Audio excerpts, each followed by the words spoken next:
चला तर विद्यार्थी मित्रांनो, आता समोर आपण शिकणार आहोत बघा मराठी व्याकरणातील शब्दांच्या जातीमध्ये पहिली जात आज आपण या ठिकाणी शिकणार आहोत नाम।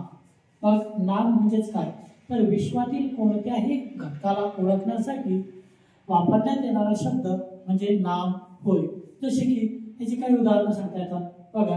उदाहरण पेन, कागद, पुस्तक, वही, राग, सीता, आंबा ही वेगवेगळी शब्द आहेत। तर ह्याचा वापर काय तर या वेगवेगळ्या घटकांना ओळखण्यासाठी त्यांचा वापर केला जातो आणि त्यांनाच म्हणतोय बघा आपण नाम। नामाची वैशिष्ट्ये बघा, नामाची काही वैशिष्ट्ये आपल्याला या ठिकाणी शिकावायची। त्यातील पहिलं वैशिष्ट्य आहे नाम ही संज्ञा, नामालाच संज्ञा सुद्धा म्हणतात बघा। तर वस्तुवाचक आहे, नाम ही संज्ञा वस्तुवाचक आहे। अशी वस्तू ही काल्पनिक किंवा वास्तविक असू शकते।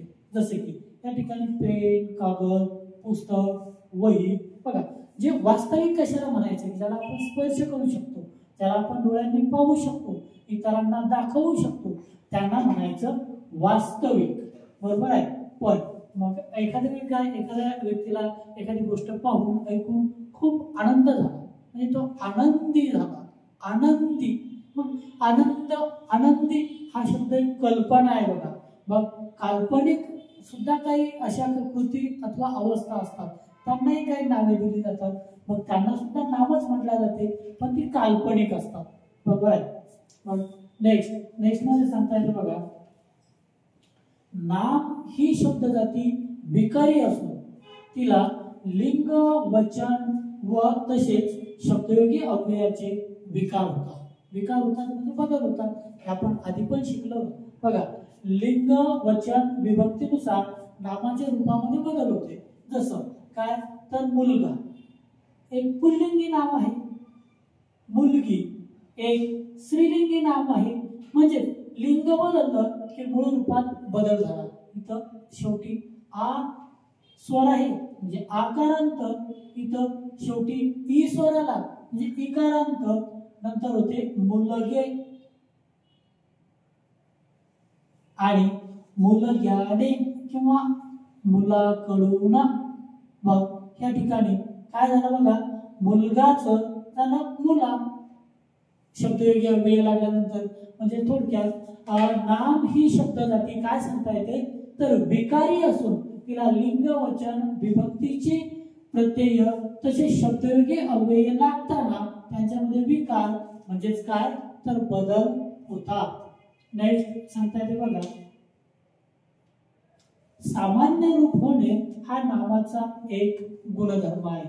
आता सामान्य रूप म्हणजेच काय, आपण म्हटलं रामाने रावणास मारले, या वाक्यातील रामाने रावणास मारले बघा, मूळ शब्द आहे बघा राम, मग रामचं झालं रामा आणि मग त्याला विभक्ती प्रत्यय लागला ने। म्हणजे मूळ शब्द राम, त्याचा विभक्ती प्रत्यय लावण्यापूर्वी त्याच्या मूळ रूपात बदल केला म्हणजे मचा झाला मा, रामचा झाला रामा आणि ह्या एवढ्या रामा ह्या शब्दाला म्हणावयाचे सामान्य रूप म्हणजे विभक्तीची प्रत्यय किंवा शब्दयोगी अव्यय लावण्यापूर्वी नामाच्या मूळ रूपात जो बदल केला जातो त्याला म्हणावे सामान्य रूप। आणि सामान्य रूप होणे हा नामाचा एक गुणधर्म आहे। शब्दांच्या जातीतील संख्येने सर्वाधिक असणारी शब्द जाती म्हणजे नाम होय बघा।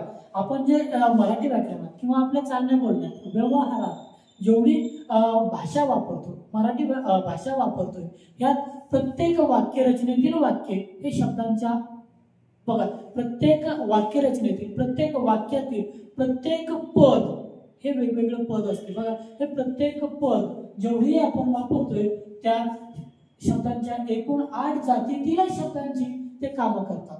तर ह्या 8 जातींपैकी सर्वाधिक संख्येने असणारी शब्द जाती म्हणजे नाम बघा, सर्वाधिक असणारी शब्द जाती म्हणजे नाम होय।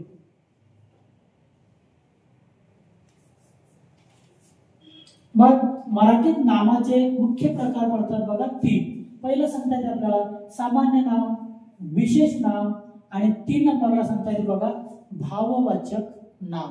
बघा काय मराठी व्याकरणामध्ये काही व्याकरणकार मराठी व्याकरणात जे आपण नामाचे मुख्य प्रकार 3 म्हटले.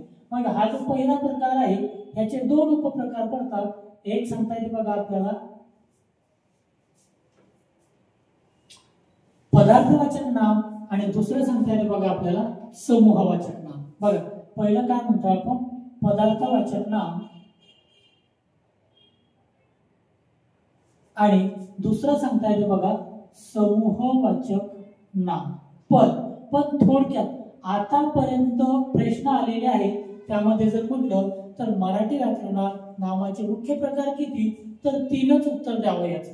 म्हणजे आतापर्यंत आयोगाने आणि सर्व प्रकारच्या जिल्हा निवड समित्यांनी दिलेलं जे उत्तर आहे तर नामाचे मुख्य प्रकार 3 सामान्य नाम, विशेष नाम आणि भाववाचक नाम. मग सामान्य नामाचे 2 उपप्रकार सांगितलेले आहेत. एक आहे पदार्थवाचक नाम आणि दुसरा आहे बघा समूहवाचक नाम. पण जर हाच प्रश्न इंग्रजीमध्ये विचारला जात असेल बघा तर नामाचे मुख्य प्रकार किती, तर इंग्रजीमध्ये 5 सांगावयाचे. म्हणजे हे जे आपण सांगितलंय बघा सामान्य नाम म्हणजे common noun, proper noun, abstract noun, मटेरियलला म्हटलं आपण मटेरियल नाउन आणि कलेक्टिव्ह नाउन. इंग्रजीत विचारले तर 5 प्रकार सांगावे, पण मराठीत विचारलं तर 3 प्रकार सांगावे. बरोबर आहे. म्हणजे जे 2 उपप्रकार आहेत ते इंग्रजीत मुख्य प्रकारातच मोजले जातात. म्हणजे आणखी एकदा लक्षात घ्या मराठीमध्ये नामाचे मुख्य प्रकार 3 तर इंग्रजीमध्ये नामाचे मुख्य प्रकार सांगता येतात बघा 5. म्हणजे जे उपप्रकार सामान्य नामाचे 2 आहेत ते या ठिकाणी काउंट केल्या जातात, मोजल्या जातात. नेक्स्ट मध्ये सामान्य नामाचे उपप्रकार. मग आताच बघितलं ना आपण काही व्याकरणकार काय तर पदार्थवाचक नाम आणि समूहवाचक नामांनाही स्वतंत्रच प्रकार मानतात. पण ऍक्च्युअल आतापर्यंत नुसार विचारल्यानुसार हे 2 उपप्रकार सांगता येतात बघा सामान्य नामाचे. मग ते कसे आहेत आपण स्टेप बाय स्टेप समोर घेऊयात. बघा नामाचे प्रकार विस्तृत मध्ये घेऊयात. नंबर 1 ला सांगता येते बघा सामान्य नाव. म्हणजे एकाच जातीच्या पदार्थाला दिलेलं जे सर्वसाधारण नाव असते त्याला म्हणावयाचे सामान्य नाव. याचे काही एक्झाम्पल्स बघा. उदाहरण मुलगा, शहर, नदी, पुस्तक, कुत्रा, शाळा. हे काय झाले तर एकाच जातीतील पदार्थाला दिलेले जे सर्वसाधारण नावे आहेत त्यांना आपण काय म्हणतो बघा तर सामान्य नाव.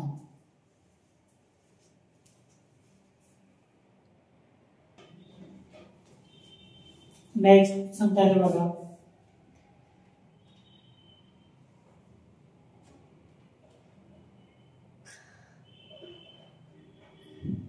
पदार्थवाचक नाव. बघा सामान्य नामाचे 2 उपप्रकार म्हटलं आपण. एक सांगितलं पदार्थवाचक नाव आणि दुसरं सांगितलं समूहवाचक नाव. मग आता यातील पहिला प्रकार पदार्थवाचक नाव किंवा द्रव्यवाचक नाव. ज्या नामांना मोजता येत नाही पण त्यांचे वजन किंवा मापन करता येते. म्हणजे की ज्यांना 1, 2, 3 असं मोजता येत नाही. जसे की आपण म्हटलं माझे बोटे मोजतोय मी 1, 2, 3 यांना मोजता येते. पण साखरला जर म्हटलं तर 1, 2, 3 मीठ 1, 2, 3 पाणी तेल यांना मोजता येते का? नाही मोजता येत. पण त्यांच्या आपल्याला धारकतेने किंवा वजनाने मापन करता येते ग्राममध्ये मिलीमध्ये.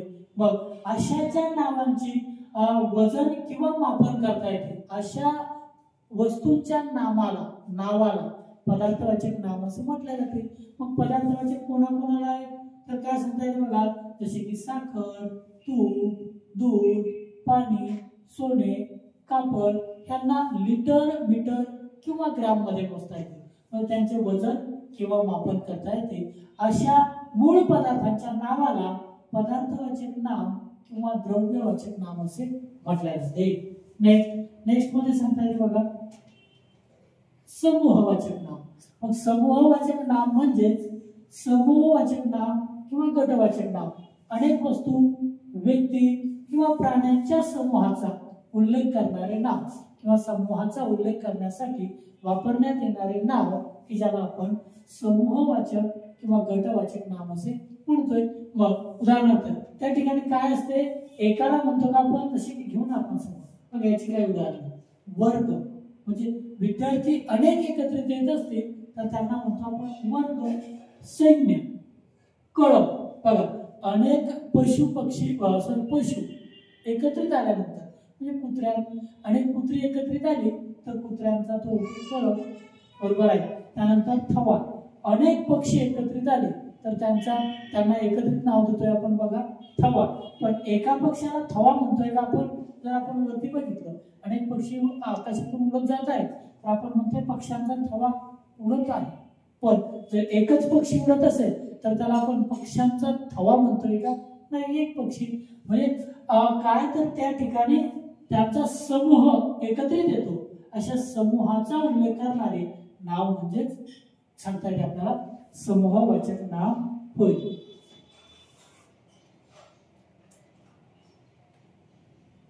नेक्स्ट, विशेष नाव. सामान्य नामातून एका विशिष्ट व्यक्ती, स्थळ किंवा वस्तूला दिलेले खास नाव म्हणजे विशेष नाव. बघा आता आपण वरतीला काय म्हटलं बघा, मुलगा, सामान्य नाव. पण यातून एखादा विशिष्ट मुलगा घेतला त्याला म्हटलं आपण विवेक, हा काय झाला विशिष्ट नाव. त्याला म्हटलं आपण बघा घोडा, पद. तर आपण म्हटलं की चेतक, काय म्हणतोय चेतक, विशिष्ट नाव. म्हणजे थोडक्यात सामान्य नामातून एखादा विशिष्ट व्यक्ती, स्थळ किंवा वस्तूला जे दिलेले नाव असते त्याला म्हणतोय आपण विशेष नाव. मग याची काय उदाहरणे सांगतात बघा, राम एक मुलगा, मुंबई एक शहर आहे, गंगा एक नदी आहे, हिमालय एक पर्वत आहे. म्हणजे हे काय झाले बघा, मुलगा सामान्य नाम, त्यातून एक विशिष्ट दिलं नाव राम, हे विशेष नाम. म्हणजे राम विशेष नाम, शहर सामान्य नाम, पण यातून एका विशिष्ट शहर मुंबई. बघा नदी सामान्य नाम, पण यातून एका विशिष्ट नदीला गंगा जिला नाव दिलं ते तिचे विशिष्ट नाव. पर्वत सामान्य नाव, पण यातून एक विशिष्ट हिमालय, बरोबर आहे. म्हणजेच काय तर राम, मुंबई, गंगा, हिमालय ही झाली विशिष्ट नाम म्हणजेच विशेष नामे.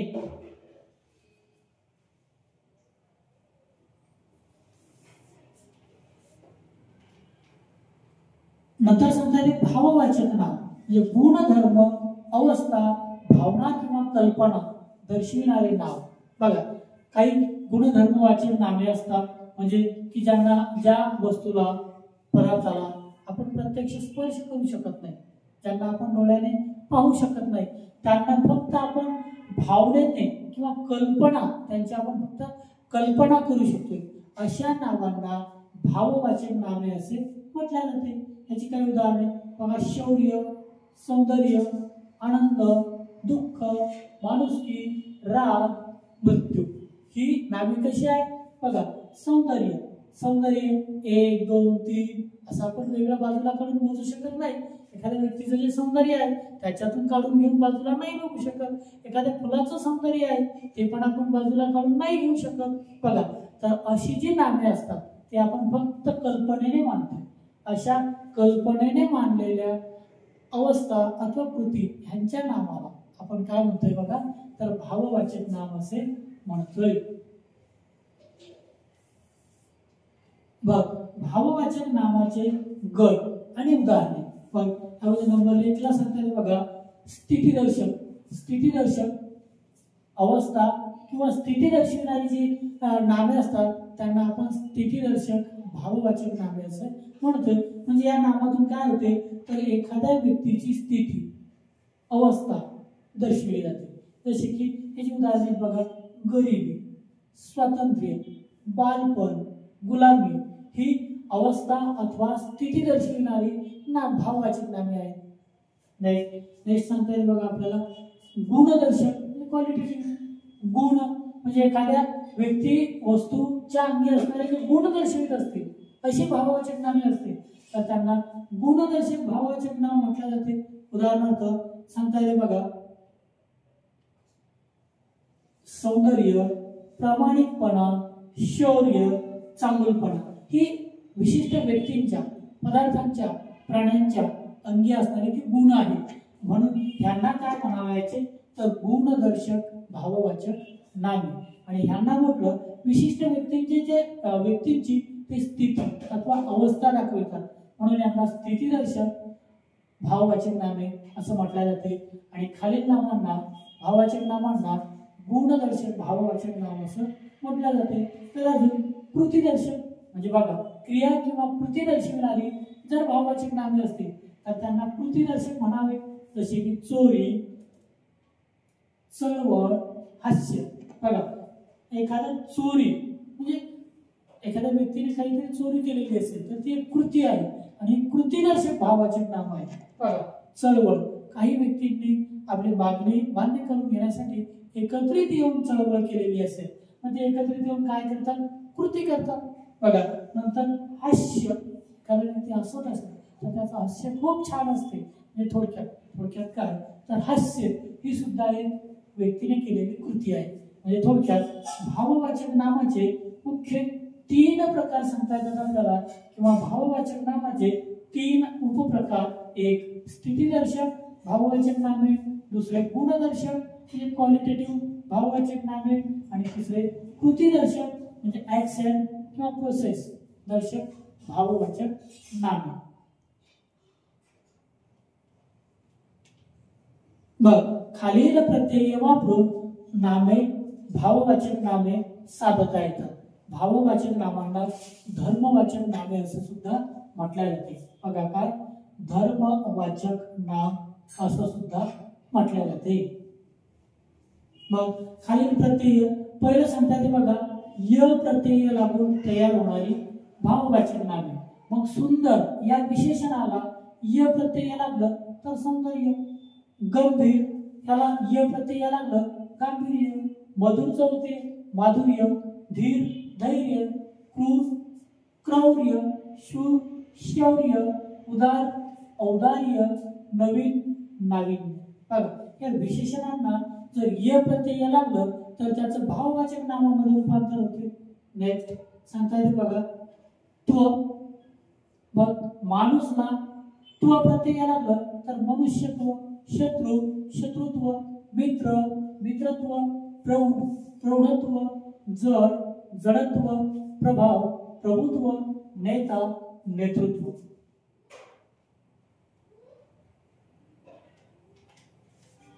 पण किंवा पणा प्रत्यय लागून तयार होणारी भाववाचक नामे. बघा देव देवपण, बाळ बालपण, शहाणा शहाणपण, वेडा वेडेपण किंवा वेडेपणा, चांगला चांगुलपणा, म्हातारा म्हातारपण, मूर्ख मूर्खपणा.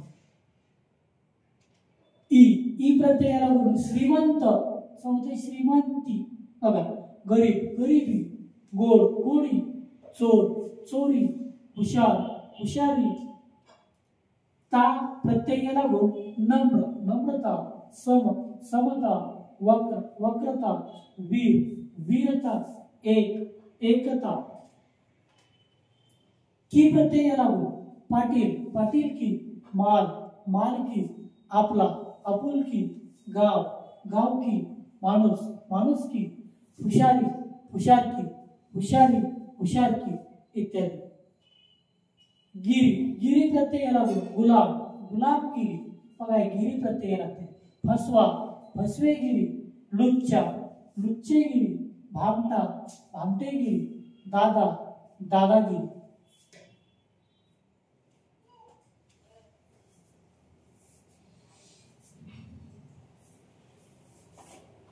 नेक्स्ट वाक्यातील नाम कसे ओळखावे. म्हणजे एखादं वाक्य तुम्हाला दिलेलं असेल तर त्यातील नाम कसे ओळखावे याचे काही वैशिष्ट्य किंवा गुण सांगता येतात. पहिला सांगता येईल वाक्याचा कर्ता किंवा कर्म हे नामच असते. म्हणजे एखादं वाक्य दिलेलं असेल तर त्या वाक्यात जो कर्ता असतो तो एक नाम असतो. वाक्यात कर्म असते ते सुद्धा एक नामच असते. मग बघा एक वाक्य बघूयात आपण. उदाहरणार्थ वाघाने ससा पकडला. बघा कधी पण जर वाक्याला आपल्याला काय म्हणता येते तर वाक्यातील वेगवेगळ्या पदांचे की ते वाक्यामध्ये काय काम करतात हे जर शोधावयाचे असेल तर याला आपण व्याकरण चालवा म्हणतोय, बरोबर आहे. मग सर्वप्रथम कधी पण शोधायचं बघा कृतीदर्शक ऍक्शन दर्शक शब्द की जो असतो क्रियापद. बघ या ठिकाणी बघा पकडला ह्याला म्हटलं बघा आपण क्रियापद. वाक्यातील क्रियादर्शक शब्द जो असतो त्याला म्हणावयाचे क्रियापद. मग ही क्रिया कोणी केली तो असते वाक्याचा कर्ता, म्हणजे क्रिया ज्याच्यापासून घडते किंवा जो करतोय त्याला म्हणावे कर्ता. मग पकडण्याची क्रिया कोणी केली, वाघाने केली. मग वाघाने केलेली क्रिया ज्या वस्तूवर अथवा प्राण्यावर व्यक्तीवर केल्या जाते त्याला म्हणावयाचे कर्म. म्हणजे थोडक्यात कर्त्याने केलेली क्रिया ही ज्याच्यावर घडते तो असते वाक्यातील कर्म. आणि मग सांगतात वाक्यात जो कर्ता आहे तो एक नाम आहे, जे कर्म आहे ते सुद्धा एक नाम आहे. म्हणजे वाक्यातील कर्ता व कर्म ही दोनही शब्द पदे नाम असतात. नेक्स्ट मध्ये सांगतात बघा रामाने रामास मारले. बघा मुख्य क्रिया घडत आहे मारण्याची, याला म्हटलं आपण क्रियापद. मारण्याची क्रिया कोणी केली, रामाने. ह्याला म्हटलं आपण कर्ता. वाक्यातील क्रिया करणारा कर्ता, क्रियापदाचा कर्ता नाम रामाने. रामाने केलेली मारण्याची क्रिया कोणावर घडली, रावणास. ह्याला म्हटले कर्म. आणि मग वाक्यातील कर्म कर्ता आणि कर्म दोन्ही नामेच असतात. मग दिलेल्या वाक्यात तुम्हाला जर म्हटलं बघा एक वाक्य दिलेलं आहे, मग या नामे कोणकोणती आहेत तर मग हे नामाचे जे गुणधर्म आहेत, ओळखण्याचे प्रकार आहेत त्यावरून शोधावयाचे.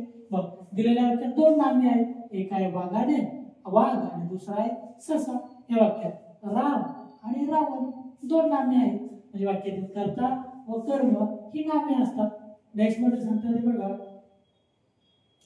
षष्टी प्रत्ययाच्या मागे व पुढे दोन्ही नामेच असतात.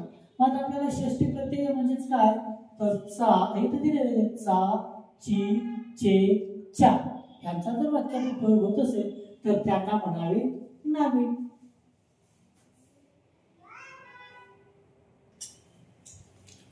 नेक्स्ट मध्ये काय म्हणलं आपण षष्टी विभक्तीची जी प्रत्यय आहेत त्यांच्या मागे व पुढे वाक्यामध्ये नामेच असतात. याचं एक एक्झाम्पल सांगता आपल्याला. आजकाल यंत्राचा वापर खूप वाढला आहे. बघा त्या ठिकाणी षष्टी विभक्तीचा प्रत्यय आहे चा, मग त्याच्या मागे म्हणजे यंत्र, पुढे वापर म्हणजे ही दोन्ही नामेच आहेत. म्हणजे षष्टी विभक्ती प्रत्ययाच्या मागे व पुढे दोन्ही नामेच असतात. बघा नेक्स्ट शब्दयोगी अव्ययाने जोडलेला शब्द नामाचे कार्य करतो किंवा नाम असतो. म्हणजे थोडक्यात जर वाक्यामध्ये शब्दयोगी अव्यय लागून आलेले असेल तर ज्या शब्दाला शब्दयोगी अव्यय लागून येते तो वाक्यातील नामच असतो किंवा तो शब्द वाक्यात नामाचे कार्य करतो. याचं एक एक्झाम्पल सांगता येते बघा सत्तेपुढे शहाणपण चालत नाही. शब्दयोगी अव्यय आहे पुढे, मग ज्या शब्दाला हे शब्दयोगी अव्यय लागून येते तो शब्द नामच असतो अथवा नामाचे कार्य करतो. सत्ता हा सुद्धा एक भाववाचक नाम आहे. बघा किंवा तुम्ही आपण जर म्हटलं गाडी पुलावरून गेली,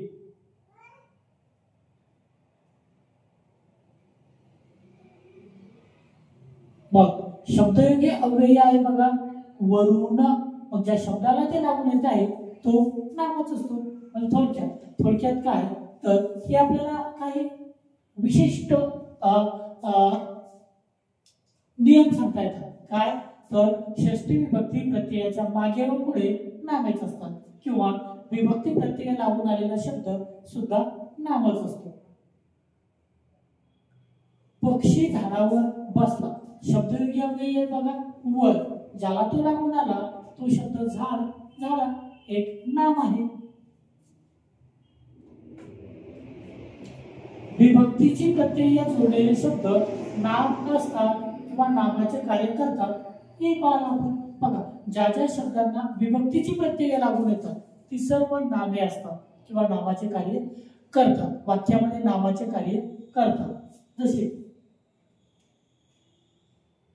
सागराने प्रतिसाद दिला, बघा विभक्ती प्रत्यय आहे, मग विभक्ती प्रत्ययाने ज्या शब्दाला लागून आलेले आहे तो शब्द नाम आहे किंवा वाक्यात नामाचे कार्य करतो. नेक्स्ट मध्ये सांगता येते काकांना नमस्कार सांगा. बघा विभक्ती प्रत्यय न ज्या शब्दाला लागून आलेले आहे तो शब्द एक नाम आहे किंवा वाक्यात तो नामाचे कार्य करतोय. सर्व नामाचा झा झी झे झा प्रत्ययानंतर नाम असते. तर ज्यावेळी एखाद्या सर्वनामाला झा झी झे झा ही प्रत्यय लागून येत असते तर त्या प्रत्ययानंतर येणारा शब्द हा नाम असतो किंवा नामाचे कार्य करतो. त्याचे उदाहरण बघा माझा संग्रह. बघा सर्वनाम आहे मी, त्याला लागून आलेला विभक्ती प्रत्यय झा, ह्या नंतर येणारा जो शब्द असते तो नाम असतो. बघा तुझे जे विभक्ती प्रत्यय ह्यानंतर लागून आलेला शब्द नाम आहे. पुस्तक एक सामान्य नाम, सगळा एक नाम सामान्य नाम. बरोबर. म्हणजे थोडक्यात तर सर्वनामाला लागून आलेला झा झी झे झा ह्या प्रत्ययानंतर आलेला शब्द हा नाम असतो किंवा नामाचे कार्य करतो. डबल झालेले आहे. चला नेक्स्ट मध्ये घेऊया नामाचे विविध उपयोग. आता प्रत्येक नामाचे सुद्धा विविध उपयोग केले जातात आणि यावर आधारितच जास्तीत जास्त प्रश्न येतात. त्यामुळे समोरील घटक चांगला लक्षात घ्या. त्यातील पहिलं सांगता येते बघा सामान्य नामाचा विशेष नाम म्हणून उपयोग. कधी कधी काय होते ते एखादं सामान्य नाम असते त्याचा सुद्धा विशेष नाम म्हणून उपयोग केला जातो तेव्हा त्याला म्हणावे विशेष नाम. मग थोडक्यात काय तर एखाद्या सामान्य नामाचा एखादी विशिष्ट व्यक्ती, स्थळ किंवा वस्तू तसेच प्राण्यासाठी उपयोग केला जात असेल त्यावेळी त्याला विशेष नाम म्हणावे. बघ याचे उदाहरण बघा काय सांगता येईल. आमचा पोपट कालच गावाला गेला. आमचा पोपट. बघा थोडक्यात पोपट हे एक सामान्य नाम आहे पण या ठिकाणी काय एका विशिष्ट व्यक्तीला दिलेलं आहे. म्हणजे यांच्या घरातील जो मुलगा आहे त्या मुलाला नाव दिलेलं आहे पोपट.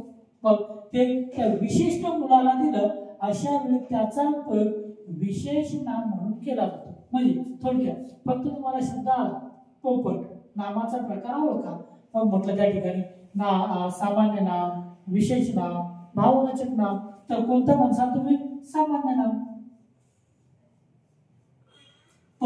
पण जर तुम्हाला एक वाक्य दिलं आमचा पोपट कालच गावाला गेला आणि अधोरेखित केलं पोपट या शब्दाला आणि म्हटलं अधोरेखित केलेल्या शब्दाची जात किंवा नाम ओळखा.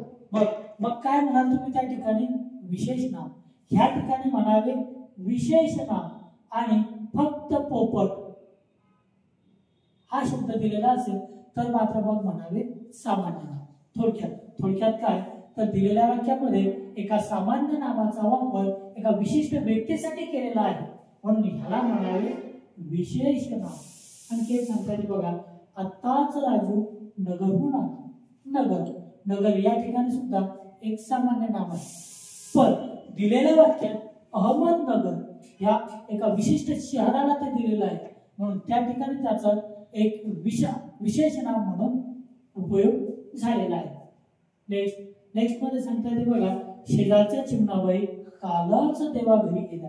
बघा चिमणी एक सामान्य नाम आहे पण ते एका विशिष्ट व्यक्तीला दिलेलं आहे म्हणून दिलेल्या वाक्यामध्ये त्याचा एक विशेष नाम म्हणून उपयोग झालेला आहे.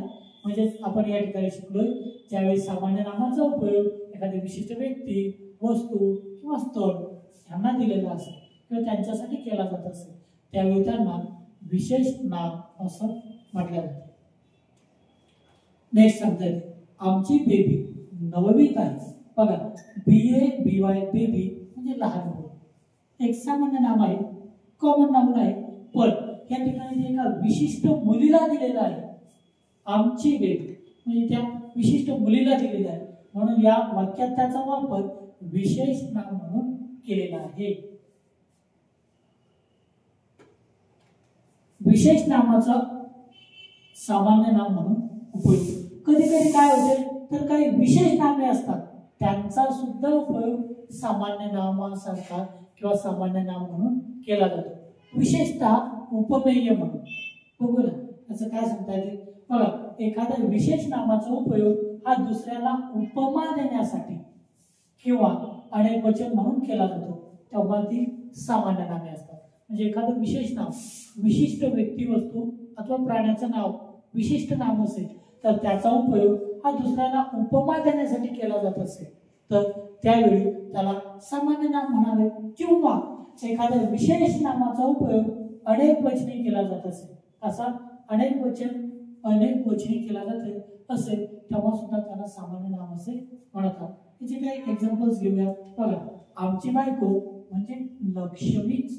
बघा आता या ठिकाणी आमची बायको या शब्दाला, नामाला उपमा देण्यासाठी वापर केला जात आहे. बघा, लक्ष्मी या नामाचा.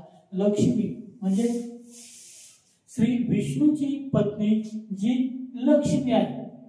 विष्णू पत्नी किंवा विष्णूची पत्नी लक्ष्मी असा जर वापर केला जात असेल तर ते विशेष नाम आहे. पण तिची उपमा जर इतरांना दिला जात असेल, बघा या ठिकाणी उपमेय आहे बघा बायको, आणि याला उपमा दिली जात आहे बघा लक्ष्मीची. म्हणजे ज्यावेळी एका उपमेयाला उपमेय नामाला दुसऱ्याच नामाची उपमा दिली जाते त्यावेळेस उपमा दिली जाते त्या नावाला म्हणावे सामान्य नाम. मग या ठिकाणी कोणतं आहे सामान्य नाम? लक्ष्मी.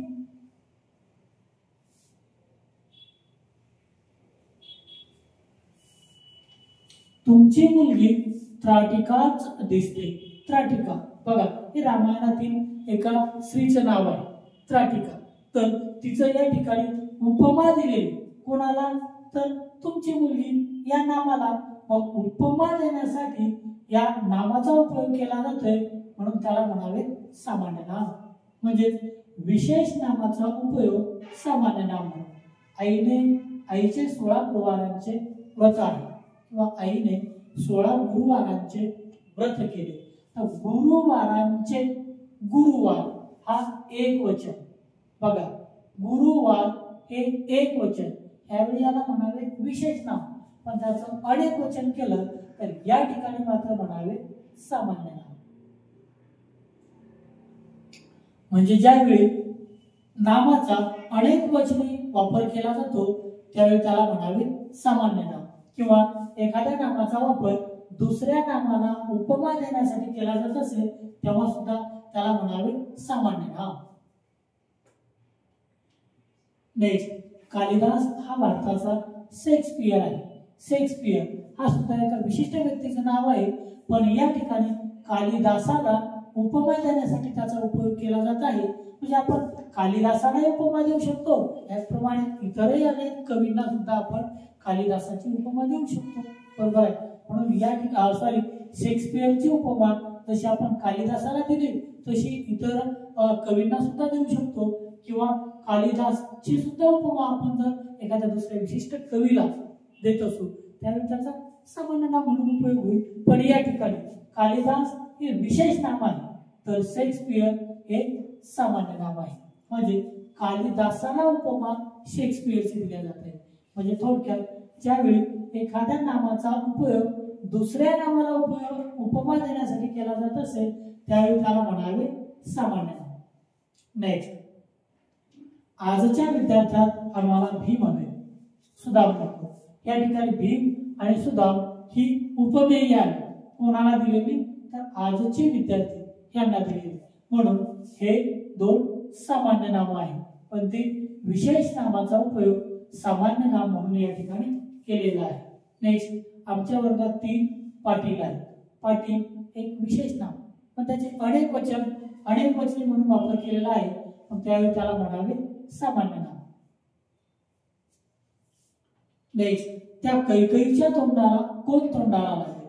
त्या कैकईच्या म्हणजे त्या ही कैकई विशिष्ट व्यक्ती नाहीये तर तिचं नाव नाहीये ती कैकई.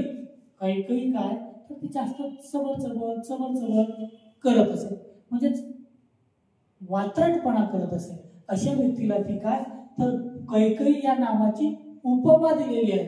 म्हणजे या ठिकाणी कैकई हा विशेष नामाचा वापर सामान्य नाम म्हणून केलेला आहे. म्हणजे थोडक्यात ही जी आपण लाल अक्षरात बोल्ड केलेली नामे आहेत ही विशिष्ट नामे आहेत, पण वाक्यांमध्ये वापर केल्यानंतर त्यांचा वापर उपयोग हा सामान्य नामासारखा झालेला आहे, म्हणून यांना सामान्य नामे म्हणावेत.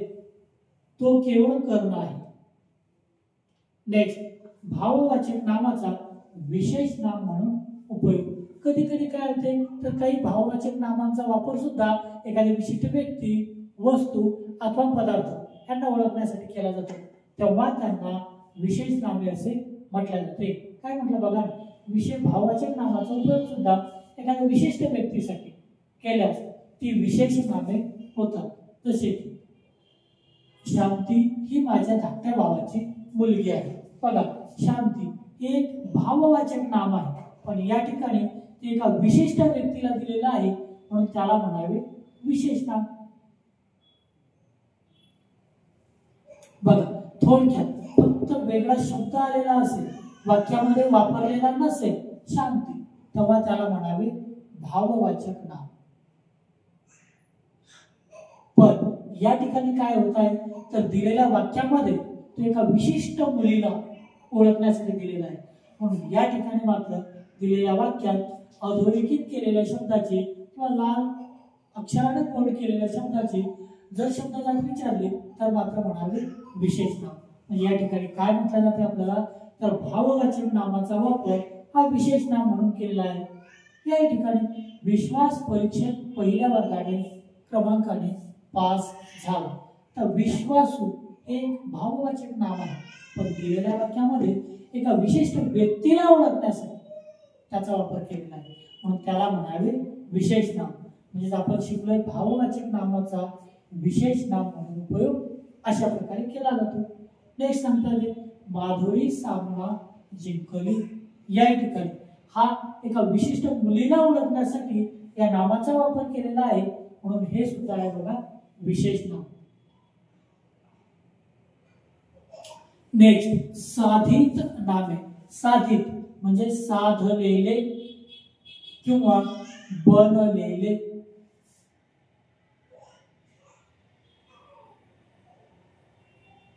बघ, एक पहिलं सांगता येते विशेषण साधित नामे, म्हणजे एखाद्या विशेषणापासून तयार झालेले नाम असेल तर त्याला म्हणावे विशेषण साधित, आणि तो शब्द जर नामाचे कार्य करत असेल तर त्याला म्हणावे विशेषण साधित नामे.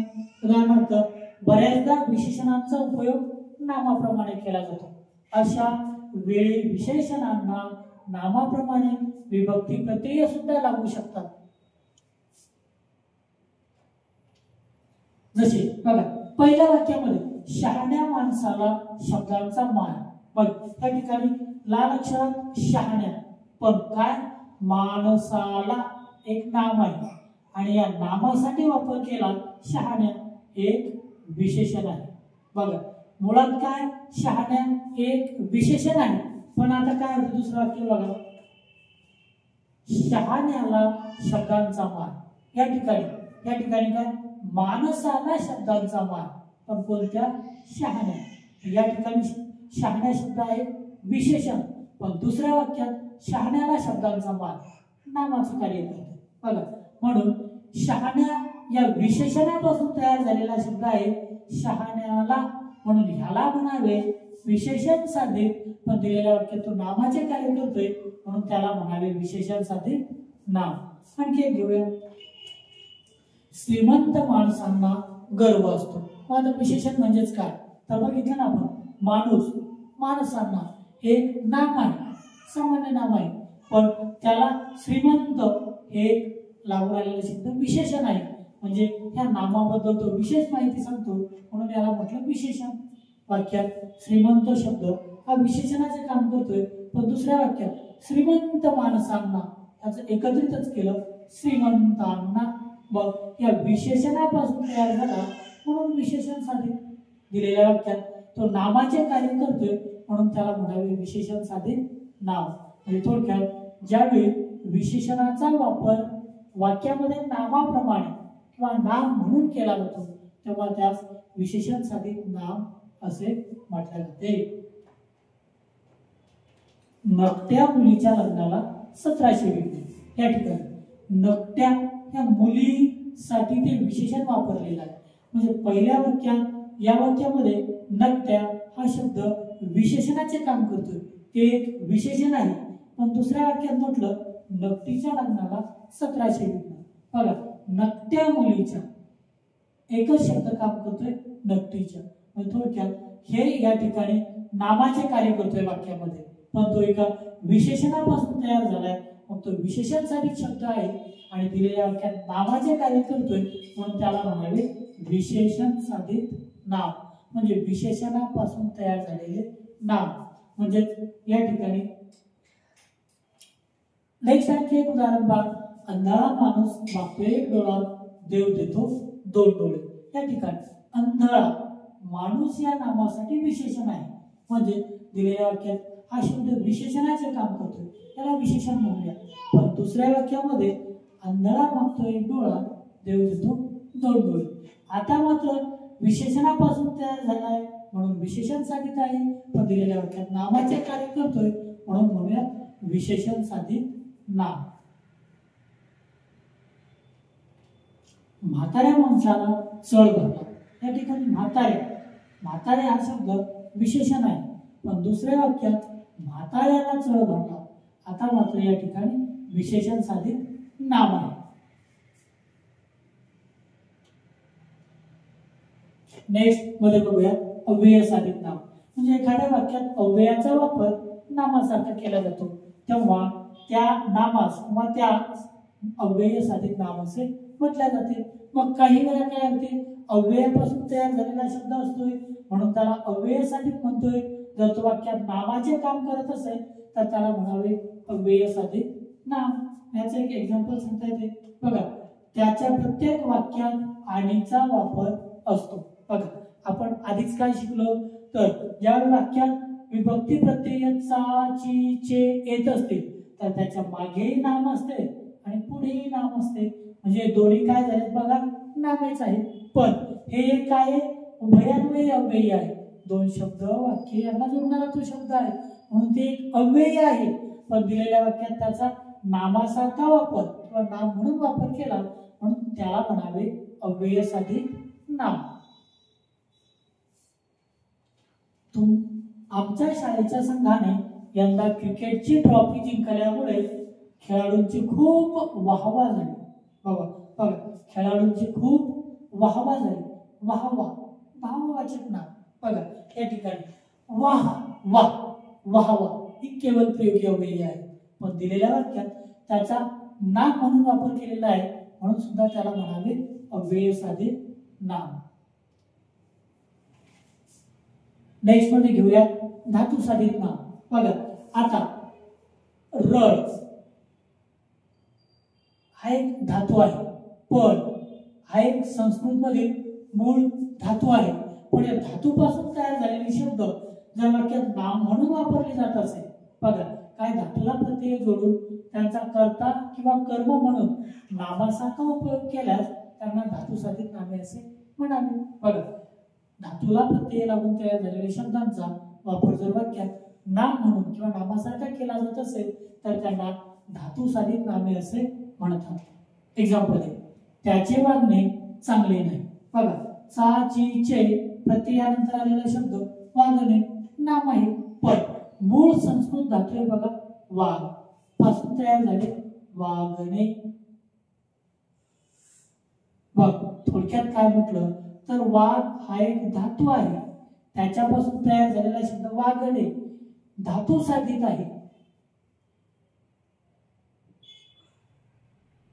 पण त्याचा वाक्यात नाम म्हणून उपयोग केला म्हणून त्याला एकूणात या वाक्यामध्ये म्हणावे धातू साधित नाम.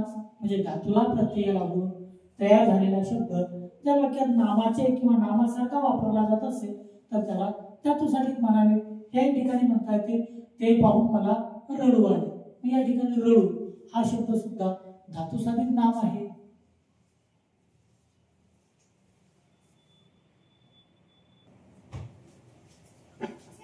तर विद्यार्थी मित्रांनो आज आपण या ठिकाणी अशा प्रकारे मराठी व्याकरणातील शब्दांच्या 8 जातींपैकी पहिली जात नाम शिकलेलो आहोत.